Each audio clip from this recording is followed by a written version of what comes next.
One night, while Prophet Muhammad, peace be upon him, was resting near the Kaaba, Angel Jibril came to him. The angel split open his chest, removed his heart, washed it in a golden basin filled with Zamzam water, and filled it with wisdom and faith before restoring it. Then Jibril brought al-Buraq, a pure white swift mount, larger than a donkey but smaller than a mule. Each step it took was as far as the eye could see. The Prophet, peace be upon him, mounted it and began his miraculous journey. He first traveled to Jerusalem, arriving at Al-Masjid al-Aqsa, where he tied the Buraq to the same ring used by previous prophets. Inside, he led all the prophets in prayer, among them Ibrahim, Musa and Isa, peace be upon them all. After the prayer, Jibril brought him 2 vessels, one filled with milk and the other with wine.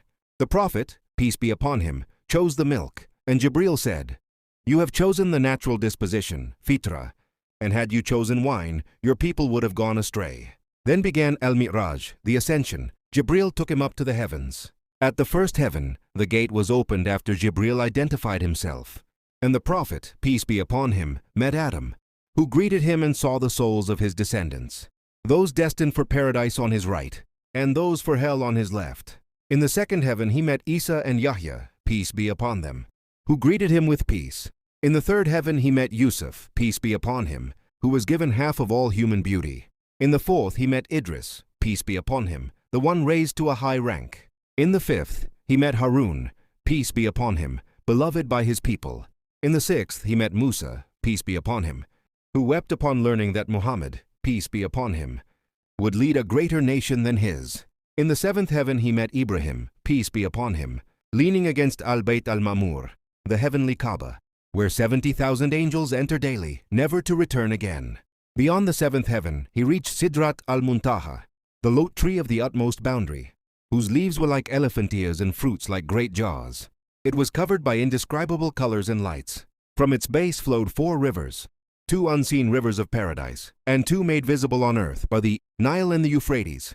Jibril stopped there, saying, "I cannot go further. If I advance, I will be burned." The Prophet, peace be upon him, went forward alone, entering the divine presence. On this journey, Allah also granted him glimpses of paradise and hell. He saw people being punished, such as those whose lips were cut with iron scissors for spreading lies, those with copper fingernails scratching their faces for backbiting, and those carrying heavy loads for taking unlawful wealth. He also saw the delights of paradise prepared for the believers. Finally, he descended to Jerusalem, mounted the Buraq, and returned to Makkah before dawn. When he told the Quraysh, they mocked him. Some even clapped their hands and jeered. But when they tested him by asking him to describe